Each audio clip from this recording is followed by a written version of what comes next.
Hi everyone, उम्मीद है आप सब अच्छे होंगे और आपकी तैयारी भी अच्छी चल रही होगी। आज के सेशन में हम टी.एस. इलियट की बात करने वाले हैं।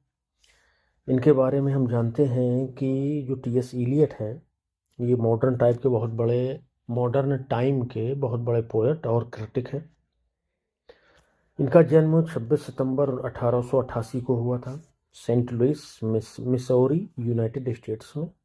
डेथ हुई थी, died of emphysema on January 4, 1965, Kensington, London, United Kingdom में। ठीक है, जन्म हुआ था अमेरिका में और डेथ हुई थी इंग्लैंड में। ये उनके पेरेंट्स की बात की गई है। Education Harvard university and Merton college, Oxford. Spouse हैं इनकी Vivienne Haigh Wood Valerie Eliot. Honours Nobel prize, जो सबसे बड़ा प्राइज़ हो सकता है किसी भी व्यक्ति के लिए, किसी भी फील्ड में हो वो। इसके बाद 1948 में ऑर्डर ऑफ मेरिट मिला था। ऑक्यूपेशन देख लेंगे अपन, जो बात करी थी अभी अपन ने। 20वीं सेंचुरी के यानी मॉडर्न एज के पोएट हैं, एसेइस्ट हैं, प्लेराइट हैं, लिटरेरी और सोशल क्रिटिक भी है। ठीक है, ये पॉइंट आपको ध्यान रखना है। इसके बाद अपन समरी देखेंगे वेस्टलैंड की। बहुत इंपॉर्टेंट पोएम है, आपके एल्टीग्रेड मेंस के सिलेबस में है और इससे क्वेश्चन आने की काफ़ी उम्मीदें हैं। तो इसकी समरी अपन पहले डिस्कस करेंगे और उसके बाद में इसके क्वेश्चन आंसर भी। T S. Eliot's the Waste Land began से शुरू होती है with a reference to Chaucer's Canterbury Tales के रेफरेंस के साथ में। बट अनलाइक चौसर, लेकिन चौसर को अगर आप देखिए, who saw April as a joyful month, जिन्होंने अप्रैल को एक जॉयफुल मंथ कहा है, इलियट क्या कहते हैं, calls it cruellest month. April is the cruellest month, इसी से द वेस्टलैंड की शुरुआत होती है।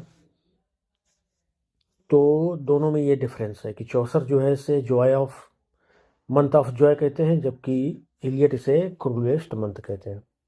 This is because April brings life, ऐसा इसलिए क्योंकि जो अप्रैल है वो लाइफ यानी ज़िंदगी लाता है टू अ डेड लैंड, किसी भी डेड लैंड बंजर ज़मीन में।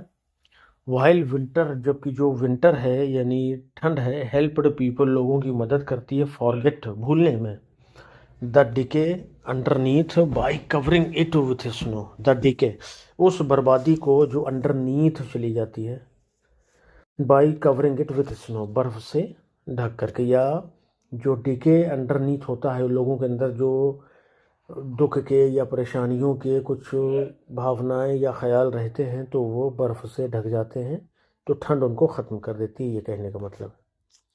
इन द बिगिनिंग, शुरुआत में, वी हियर, हम सुनते हैं, फ्रॉम मेरी, मेरी से, अकाउंटेस, जो कि अकाउंटेस है, who remembers her happy childhood, जो अपने हैप्पी चाइल्डहुड को याद करती है यूरोप में जब वो थी।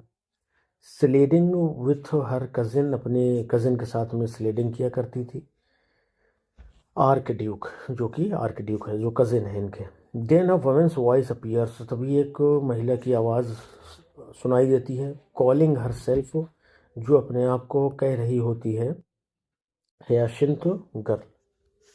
ठीक है, अब मेल स्पीकर, फिर उस आवाज़ के जवाब में मेल स्पीकर रिस्पॉन्स, एक मेल स्पीकर जवाब देता है, ओवरवेल्म्ड बाय हर प्रेजेंस, उसकी उपस्थिति से ओवरवेल्म होकर के, and loses his sense of reality, और अपनी वास्तविकता के सेंस को वो खो देता है। द सेक्शन ऑल्सो इंट्रोड्यूसेस, हाँ, द सेक्शन, ये जो सेक्शन है, ऑल्सो इंट्रोड्यूसेस मैडम ससोस्ट्रिस, बहुत बड़ी, ये जादूगर कहती हैं, जादूगर नहीं, भविष्य बताने वाली अपने को कहती हैं, टोरो कार्ड्स के ज़रिए।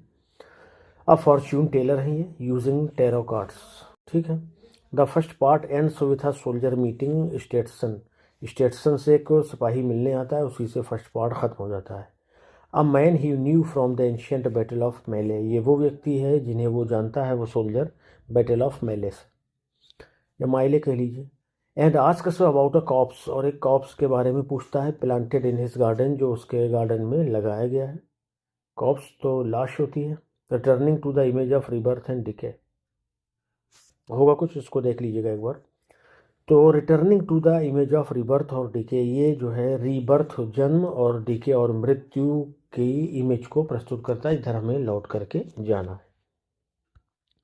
द सेकेंड सेक्शन क्या कहता है, जिसका नाम है a game of chess, focuses on two women, ये दो औरतों पर फोकस करता है, वन रिच वन पुअर, एक अमीर एक गरीब, both struggle after the war, दोनों जो है संघर्ष कर रही हैं युद्ध के बाद।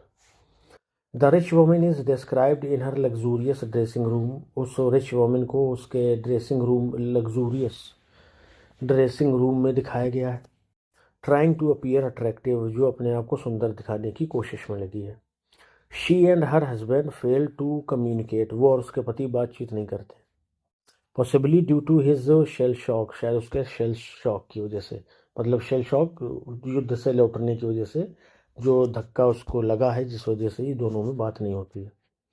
द सेकेंड सीन, जो दूसरा सीन है, takes place in a pub, एक पब में ये टेक सीन या ये सीन जो है एक पब में दिखाया जाता है। वेयर वर्किंग क्लास वुमेन, जहाँ पर वो working class women talk about लिल की बात करती है। हुज हस्बैंड अल्बर्ट, जिसके पति Albert has returned from the war, युद्ध से लौट आए।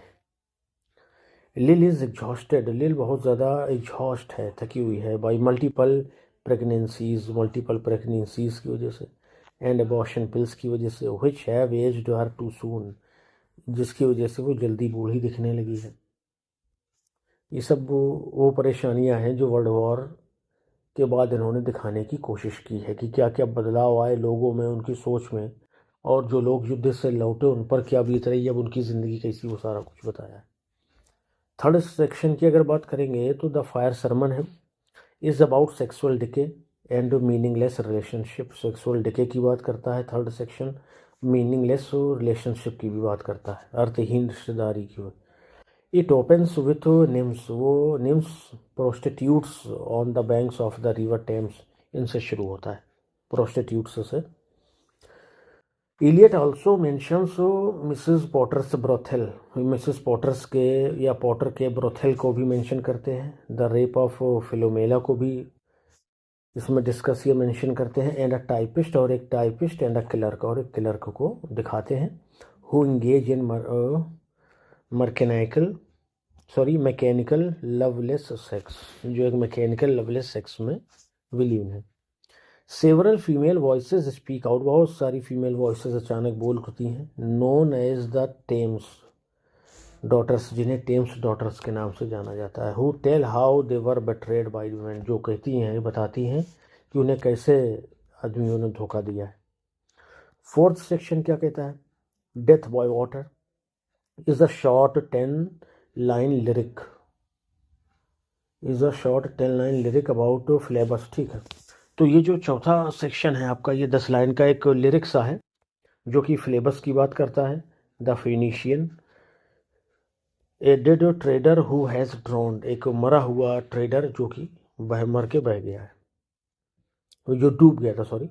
The sea creatures eat his body, और सी क्रिएचर उसका खा गए थे उसको। एंड ही फॉरगेट्स, और वो भूल जाता है सारी चिंताओं को। अब मर गया आदमी तो क्या चिंता, पूरी परेशानियां तो यही है ना, कि कोई धन संपत्ति के लिए परेशान है, कोई अपने सन्स के लिए, कोई डॉटर्स के लिए, जैसे अपन ने भी ऑल माई सन्स में देखा ना, जो किलर किस तरह से अपनी जिम्मेदारी से भागता है, और जब वो पकड़ा जाता है या सच्चाई सामने आती है तो कहता है कि मैंने फैमिली के लिए किया है।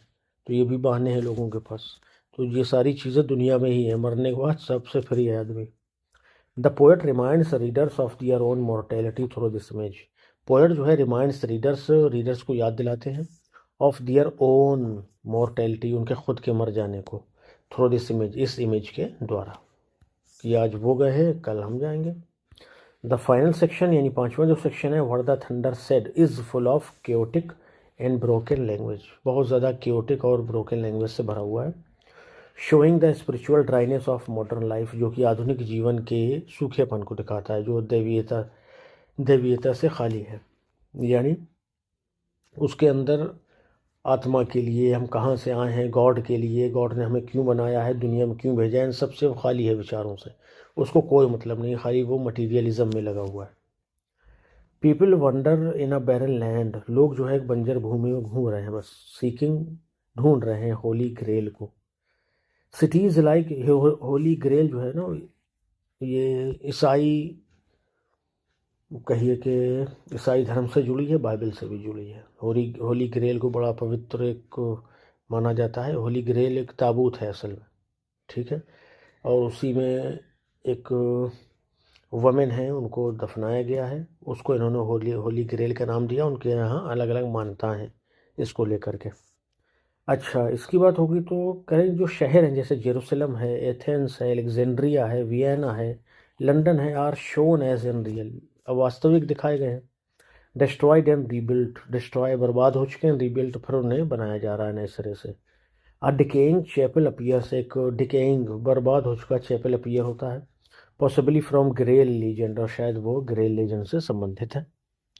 Then a cook cock crows, तब एक मुर्गा बोलता है, रेन फॉल्स, और बारिश होती है। सिंबलाइजिंग, ये सिंबलाइज करता है रिन्यूअल, किसको, आने वाली नई जिंदगी को या नएपन को। But no hero appears to claim the grail, लेकिन कोई भी हीरो ग्रेल को क्लेम करने के लिए नहीं आता। रिडम्पशन कम्स मिस्टीरियसली, रिडम्पशंस जो है वो मिस्टीरियसली, रहस्यमय ढंग से आते हैं। द सीन, अब ये जो सीन है शिफ्ट होता है टू इंडिया, किधर, इंडिया की तरफ। Where thunder from the Ganges river speaks 3 words, जो गंगा से उठने वाली बिजली की चमक है या कड़क है, 3 शब्द कहती है। वो क्या कहती है, जो कि उपनिषद से लिए गए हैं। दत्ता यानी गिव, द्वयाद्वम यानी सिंपथाइज, एंड दम्यता यानी कंट्रोल। यानी आपको कैसा होना चाहिए, दान करने वाला होना चाहिए, आपको दयालु होना चाहिए, और आपको सेल्फ कंट्रोल्ड यानी आत्मनियंत्रित भी होना चाहिए। Eliot reflects on these ideas, Eliot जो है इन आइडियाज़ को रिफ्लेक्ट भी करते हैं या इन पर खुद विचार करते हैं। Then a fisher king figure appears, जब उसके बाद एक फिशर किंग का फिगर अपीयर होता है, रेडी टू हील और सरेंडर, जो कि हील करने के लिए, सरेंडर करने के लिए तैयार है। Showing a hint of peace, जो शांति का एक प्रतीक दिखाया गया है।